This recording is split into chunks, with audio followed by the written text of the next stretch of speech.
Ilocos Region hanggang Mindoro Strait. Sabay na nagpatrolya sa loob ng ating exclusive economic zone ang tatlong FA-50 fighter jet ng Philippine Air Force at B-52H Stratofortress bomber ng US Air Force kahapon. Ang joint patrol ng dalawang bansa inalmahan ng China. Ayon sa Southern Theater Command ng kanilang People's Liberation Army, panguudyok ng gulo ang Joint Air Patrol at hayagang hinahype o pinapalaki pa raw ito. Minonitor daw nila ang Joint Air Patrol at nakabantay ang kanilang mga tropa para ipagtanggol ang kanilang soberanya.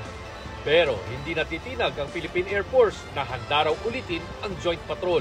Ayon sa isang security analyst, ang pahayag ng China ay dahil sa nangangamba ito sa pakinabang ng Amerika sa Pilipinas.